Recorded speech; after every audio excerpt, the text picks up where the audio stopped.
Hello বন্ধুরা, আমি তন্দ্রা। আমি আজ তোমাদের তৃতীয় শ্রেণীর বাংলা পাঠ্য বইয়ের শোনা গল্পটির সমস্ত প্রশ্ন উত্তর নিয়ে আলোচনা করব। তার আগে আমার চ্যানেলকে অবশ্যই লাইক, কমেন্ট ও শেয়ার করো ও আমার চ্যানেলকে অবশ্যই সাবস্ক্রাইব করো, যাতে আমার চ্যানেলের সমস্ত ভিডিওগুলি সবার আগে পেতে পারো। দেখো, শোনা গল্পটি কার লেখা? শোনা গল্পটি গৌরী ধর্মপালের লেখা। একের দাগে কী আছে দেখো, একটি বাক্যে উত্তর দাও। একের দাগে কী আছে দেখো, সোনাকে তার বাবা মা কেন বাড়িতে বেড়া দিয়েছেন? উত্তর কী হবে দেখো, সোনা গ্রামের এক চাষির মেয়ে। পরের উত্তরটা কী হবে দেখো, একটুখানি জায়গায় থাকলেও যাতে মেয়ে বেরিয়ে না যায় তাই বেড়া দিয়েছেন।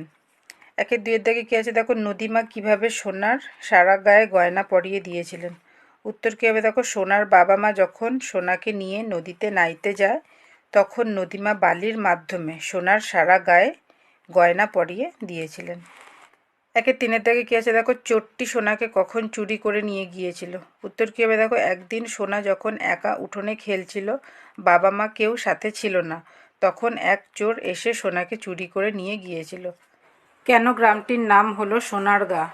উত্তর কী হবে দেখো, সরকারের লোকেরা যখন সোনার সারা গায়ে বালির মতো সোনা লেগে থাকার কথা নদীতে স্নান করতে গিয়ে তখন তারা যন্ত্রপাতি এনে নদীতে সোনা খুঁজতে আরম্ভ করাতে সেই থেকে গ্রামটির নাম হয় সোনারগাঁ।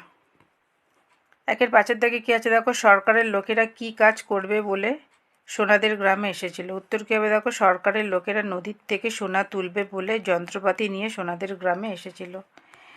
ছয়ের দাগে কী আছে দেখো, কে সোনার নাম রেখেছিল নদীমাতৃকা? এই নামের অর্থ কী? উত্তর কী হবে দেখো, সোনার স্কুলের সংস্কৃতের দিদিমণি সোনার নাম রেখেছিল নদীমাতৃকা। পরের উত্তরটা কী হবে, নদীমাতৃকা শব্দের অর্থ হলো নদী যার মায়ের মতন। সাতের দাগে কী আছে দেখো, কেউ নদীর জল নোংরা করলে সোনা কী করতো? উত্তর কী হবে দেখো, কেউ নদীর জল নোংরা করলে সোনা ঠিক টের পায়, বাঘিনীর মতো ছুটে আসে। একজনকে তো সোনা আধমরা করে ফেলেছিল। দুইয়ের দাগে কী আছে দেখো, নদী আমাদের কি কি উপকার করে? উত্তর কী হবে দেখো, নদী আমাদের নানাভাবে নানা কাজের ক্ষেত্রে উপকার করে। যেমন কয়েকে লিখেছি দেখো, নদীপথে পাড়ি দিয়ে আমরা এক স্থান থেকে অন্য স্থানে যেতে পারি। ক্ষয়কে লিখেছি দেখো, নদীপথে জাহাজের মাধ্যমে নানা জিনিসপত্র আমদানি ও রপ্তানি করা যায়।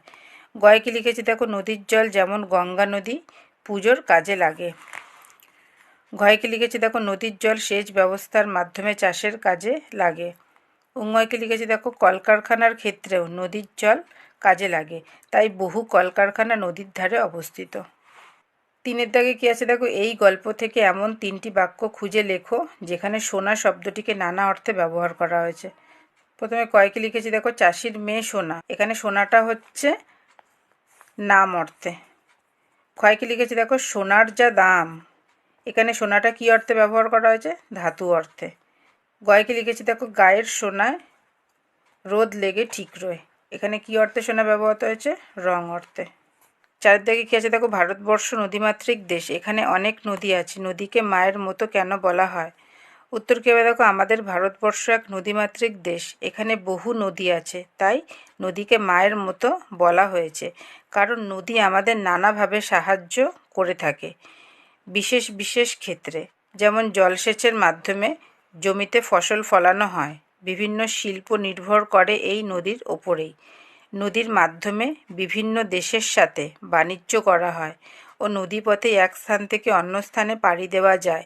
নিত্য জীবনযাপনের জন্যও আমরা নদীর ওপর নির্ভরশীল।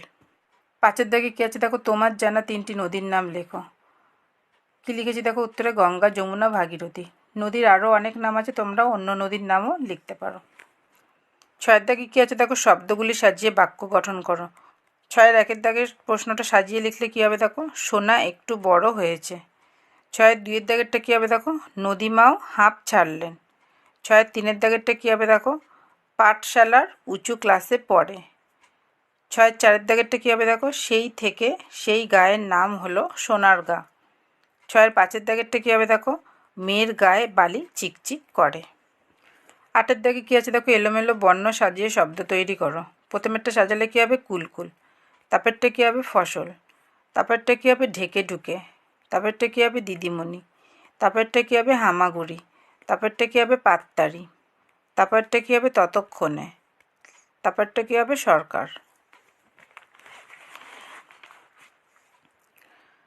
নয়ের দাগে কী আছে দেখো, শূন্যস্থান পূরণ করো। নয়ের একের দাগে কী আছে দেখো, চাষির ঘরে আলো করে উঠোনে ড্যাশ দেয়, কী হবে, হামাগুড়ি দেয়। নয়ের দুইয়ের দাগে কী আছে দেখো, গায়ের ড্যাশ রোদ লেগে ঠিক রয়, কী হবে, শোনায়। নয়ের তিনের দাগে কী আছে দেখো, তুই মেয়ের হাতে ড্যাশ দিতে চাইছিলি, কী হবে, কাকন। নয়ের চারের দাগে কী হবে দেখো, সংস্কৃতের দিদিমণির নাম রেখেছে ড্যাশ, কী হবে, নদীমাতৃকা। নয়ের পাঁচের দাগে কী আছে দেখো, আপনার মেয়ের কথা শুনে ড্যাশ নিয়ে এসেছি, কী হবে, যন্ত্রপাতি। দশেরটা কী হবে দেখো, সোনা শব্দটি নিচের বাক্যগুলিতে কোথায় ব্যক্তি আর কোথায় বস্তু বোঝাচ্ছে লেখো। সোনা শব্দটি যে প্রত্যেকটা সেন্টেন্সে ইউজ হয়েছে, কোথায় ব্যক্তি হিসাবে ইউজ হয়েছে, কোথায় বস্তু হিসাবে ইউজ হয়েছে। দেখো দশের একের দাগে কী আছে, চাষির মেয়ে সোনা, এখানে কী হিসাবে ইউজ হয়েছে, ব্যক্তি হিসাবে। দশের দুইয়ের দাগে কী আছে দেখো, মা ভাবে সোনার হাতে দুখানি কাকন দিলে বড্ড মানাতো, এটা কী হবে, ব্যক্তি হিসাবে। দশের তিনের দাগে কী আছে দেখো, সোনার যা দাম, এটা কী হবে, বস্তু হিসাবে। দশের চারের দাগে কী হচ্ছে দেখো, গায়ের সোনায় রোদ লেগে ঠিক রয়, এটা কী হবে, ব্যক্তি হিসাবে। দশের পাঁচের দাগে কী আছে দেখো, এই যে দেখছি সোনা, এটা কী হবে, বস্তু হিসাবে। দশের ছয়ের দাগে কী আছে দেখো, সোনার হাতে গলায় সোনা চিকচিক করে। এখানে দেখো এই সেন্টেন্সে সোনা দুবার ইউজ হয়েছে। প্রথমে প্রথমে কী আছে দেখো, সোনার হাতে গলায়, এখানে ব্যক্তি হিসাবে, তারপর সোনা চিকচিক করে, এটা হচ্ছে বস্তু হিসাবে।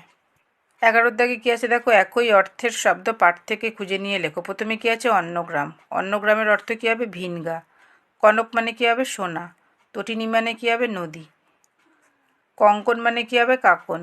নীর মানে কী হবে, জল। নির্মল মানে কী হবে, পরিষ্কার। 12 দাগে কী আছে দেখো, গল্পের ঘটনাক্রম সাজিয়ে লেখো।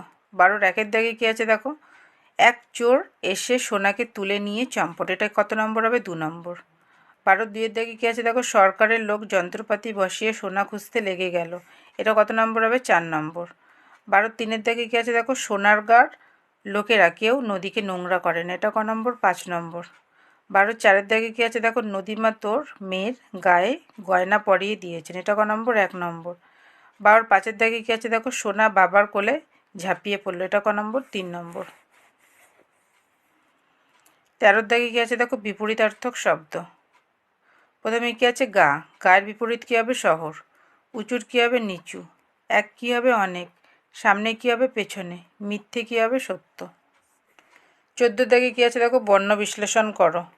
প্রথমে কী আছে, কাকন, কাকন দিয়ে কী হবে, কয় চন্দ্রবিন্দু যুক্ত আ যুক্ত ক যুক্ত অ যুক্ত ন যুক্ত অ, ক ক ও নয়ের নিচে হসন্ত।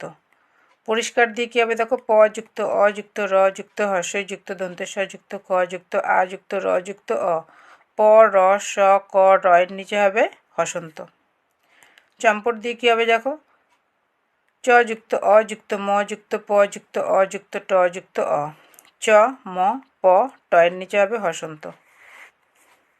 যন্ত্রপাতি দিয়ে কী হবে দেখো, অন্তস্থ জ যুক্ত অ যুক্ত ন যুক্ত ত যুক্ত র যুক্ত অ যুক্ত প যুক্ত আ যুক্ত ত যুক্ত হর্ষই, অন্তস্থ জ ন র প তয়ের নিচে হবে হসন্ত। নদীমাতৃকা দিয়ে কী হবে দেখো, ন যুক্ত অ যুক্ত দ যুক্ত দীর্ঘই যুক্ত ম যুক্ত আ যুক্ত ত যুক্ত রি যুক্ত ক যুক্ত আ, ন দ ম ত কয়ের নিচে হবে হসন্ত। হিরণ্যবক্ষা দিয়ে কী হবে দেখো, হ যুক্ত হর্ষই যুক্ত র যুক্ত অ যুক্ত মূর্ধন্য যুক্ত অন্তস্থ জ যুক্ত অ যুক্ত ব যুক্ত অ যুক্ত ক যুক্ত পেটকাটা মূর্ধন্য যুক্ত আ, হ র মূর্ধন্য জ ব ক পেটকাটা মূর্ধন্য এর নিচে হবে হসন্ত। 15 দাগে কী আছে দেখো, কার্যকারণ সম্পর্ক নির্ণয় করে পাশাপাশি বাক্য লেখো। 15 একের দাগে কী আছে দেখো, মেয়েকে আঁচল দিয়ে ঢেকে ঢুকে চাষি বউ বাড়ি নিয়ে এলো, এর কার্যকারণ কী হবে দেখো, একদিন সোনাকে নিয়ে নদীতে নাইতে নিয়ে গেলে নাইয়ে উঠে দেখে মেয়ের সারা গায়ে বালি চিকচিক করছে, আসলে সেগুলো বালি নয়, সোনা ছিল, যা নদীমা সোনার সারা গায়ে পরিয়ে দিয়েছেন, তাই যাতে কেউ দেখে না ফেলে মেয়েকে আঁচল দিয়ে ঢেকে ঢুকে চাষি বউ বাড়ি নিয়ে এলো। 15 দুইয়ের দাগে কী আছে দেখো, মা পাগলের মতো বাজাতে লাগলো ঢং ঢং ঢং, এর কার্যকারণ কী হবে দেখো, একদিন সোনা উঠোনে একা ছিল, বাবা ও মা কেউ তার সাথে ছিল না, এক চোর তককে তককে থাকায় সোনাকে একা দেখতে পেয়ে সোনাকে তুলে নিয়ে সে চম্পট দিল। মা দুধ খাবার জন্য ডাকতে এসে সোনাকে না দেখতে পেয়ে কখন কি হয় ভেবে চাষি যে ঘণ্টা বেঁধে দিয়েছিল তা ধরে মা পাগলের মতো তাই ঘণ্টা বাজাতে থাকে ঢং ঢং ঢং। 15-3 থেকে কী আছে দেখো, আপনার মেয়ের কথা শুনে যন্ত্রপাতি নিয়ে এসেছি। এর কার্যক্রম কী হবে দেখো, একদিন এক চোর যখন সোনাকে ধরে নিয়ে যাচ্ছিল, এমন সময় বড় রাস্তায় প্রকাণ্ড গাড়ি থেকে 2-3 জন লাফিয়ে পড়ে চোরকে ধরে ফেললে। চোর সোনাকে নিজের মেয়ে বলায় গ্রামের লোকেরা বলে মিথ্যে কথা, ও সোনা বাবার কোলে ঝাঁপিয়ে গেলে। চাষি লোকগুলোকে যখন জিজ্ঞাসা করে আপনারা কারা, তখন লোকগুলি বলে আমরা সরকারের লোক, আপনার মেয়ের কথা শুনে যন্ত্রপাতি নিয়ে এসেছি। 15-4 দাগে কী আছে তোকে, তুই যেন জলের মাছ। এর কার্যক্রম কী হবে দেখো, সোনা যখন বন্ধুদের সাথে নদীতে স্নান করতে গিয়ে সাঁতার কাটে, বেলা 1 ঘন্টা এবেলা 1 ঘন্টা, বন্ধুরা তা দেখে বলে সাঁতার তো আমরাও জানি, কিন্তু তুই যেন জলের মাছ। 16 দাগে কী আছে দেখো, বাক্য রচনা করো। প্রথমে কী আছে, হামাগুড়ি। হামাগুড়ি দিয়ে কী বাক্য রচনা হবে দেখো, ছোটরা যখন হামাগুড়ি দেয় তখন তা দেখতে খুবই মিষ্টি লাগে। হনহনি দিয়ে কী হবে দেখো, ছেলেটি ট্রেন ধরবে বলে হনহনিয়ে এগিয়ে চলল। ইঞ্জিন দিয়ে কী হবে দেখো, অমরদা ইঞ্জিন মেরামতের কাজ করে। অদ্ভুত দিয়ে কী হবে দেখো, আমার ভাই অদ্ভুত অদ্ভুত কথা বলে আর হিহি করে হাসে। পিশাচ দিয়ে কী হবে দেখো, শীতকালে অসীমা সপ্তাহ সপ্তাহ স্নান না করে থেকে যায়। কি পিচাসও। 17 দাগে কী আছে দেখো, বাক্য বাড়াও। 17-1 দাগে কী আছে দেখো, একটুখানি জায়গা মায়ে বাপে বেড়া দিয়েছে। কেন? উত্তর কী হবে দেখো, একটুখানি জায়গা মায়ে বাপে বেড়া দিয়েছে যাতে সোনা বাইরে বেরিয়ে না যায়। 17-2 দাগে কী আছে দেখো, প্রকাণ্ড প্রকাণ্ড 2-3টে গাড়ি আসছে। কোথা থেকে? উত্তর কী হবে দেখো, প্রকাণ্ড প্রকাণ্ড 2-3টে গাড়ি আসছে সরকার থেকে। 17-3 দাগে কী আছে দেখো, যন্ত্রপাতি নিয়ে এসেছি। কেন? উত্তর কী হবে দেখো, সরকার থেকে কিছু লোক এসেছে যন্ত্রপাতি নিয়ে নদী থেকে সোনা খুঁজতে। 17-4 দাগে কী আছে দেখো, সোনা ঠিক টের পায় যেখানেই থাকুক। কি টের পায়? উত্তর কী হবে দেখো, নদীকে কেউ নোংরা করলে সোনা ঠিক টের পায় যেখানেই থাকুক। 17-5 দাগে কী আছে দেখো, ভিন গায়ের লোকেরা এসে বলে। কি বলে? উত্তর কী হবে দেখো, ভিন গায়ের লোকেরা এসে বলে বাহ, তোমাদের এখানে নদী তো বেশ পরিষ্কার, আমাদের ওখানে এই নদী যেন নর্দমা। 18 দাগে কী আছে দেখো, নদীতে কোন কোন মাছ বাস করে, সাঁতার কাটতে পারে কোন পাখি? উত্তর কী হবে দেখো, নদীতে মাছ, হাঙর, তিমি, ডলফিন, কুমির, অক্টোপাস, ইল, সিল, কচ্ছপ, জলহস্তী ছাড়াও অন্যান্য বহু জলজ প্রাণী বাস করে। তারপরের উত্তরটা কী হবে দেখো, হাঁস, পেঙ্গুইন ইত্যাদি পাখি জলে সাঁতার কাটতে পারে। 19 দাগে কী আছে দেখো, সোনা গল্পটি থেকে তোমরা কি শিখলে তা লেখো, গল্পটির আরেকটি নাম দাও। উত্তর কী হবে দেখো, সোনা গল্পটি থেকে আমরা শিখলাম যে জল প্রকৃতির অত্যন্ত গুরুত্বপূর্ণ জিনিস, জল ছাড়া কেউ বাঁচতে পারে না, তাই জল নোংরা করা উচিত নয়। জল যাতে নোংরা না হয় তা খেয়াল রাখতে হবে, কারণ এর ফলে জলজ প্রাণীদের ওপর এর প্রভাব পড়ে। এর পরের উত্তরটা কী হবে দেখো, গল্পটির অপর নাম হলো নদীমাতৃকা। 20 দাগে কী আছে দেখো, নিচের সূত্রগুলি কাজে লাগিয়ে ছকটিকে পূরণ করো। দেখো এখানে অনেক প্রশ্ন দিয়েছে, এই প্রশ্নগুলোর উত্তর তোমাদেরকে এই বক্সে লিখতে হবে নাম্বার অনুযায়ী। এখানে দেখো 1 নম্বরে কি দিয়েছে, এখানে মাথা রেখে ঘুমোতে আরাম। একে কী আছে দেখো, নরম বালিশ। 2 কী আছে দেখো, জলের জীব। জলের জীব কী হবে দেখো 2 নম্বরে, এই যে মাছ। 3 নম্বরে কী আছে দেখো, এর উপরেই লিখতে হয়। 3 নম্বরে কী আছে দেখো, কাগজ। 5 কী আছে দেখো, ড্যাশ মোর মেঘের সঙ্গী। 5 কী হবে দেখো, মন। 7 কী আছে দেখো, কোকিলের ডাক। কোকিলের ডাককে তোমরা সবাই জানো, কুহু। 8 কী আছে দেখো, ড্যাশ জঙ্গল। উত্তর কী হবে দেখো, বন, বন জঙ্গল। 10 কী আছে দেখো, বৃষ্টি হলে প্রয়োজন। 10 কী আছে দেখো, ছাতা। তারপরে এদিকে 1 কী আছে দেখো, নদী যার মায়ের মতন। উত্তর কী হবে দেখো, এই যে নদীমাতৃক। 4 কী আছে দেখো, ধান ও ড্যাশ আমাদের প্রধান খাদ্য। কী হবে, ধান ও গম। 6 কি আছে দেখো, মামা বাড়ি ভারী ড্যাশ কিলচর নাই। কী হবে? মামা বাড়ি ভারী মজা, কিলচর নাই। দেখো এটা 6-এর দাগে। 6-এর দাগে কী আছে দেখো, এরকম মজা। 7-এ কী আছে দেখো, মন্দ লোক। মন্দ লোককে কী বলা হয়? এই যে 7-এ কুজন। তারপরে কি আছে? 8-এ অনেক। অনেক দিয়ে কী হবে?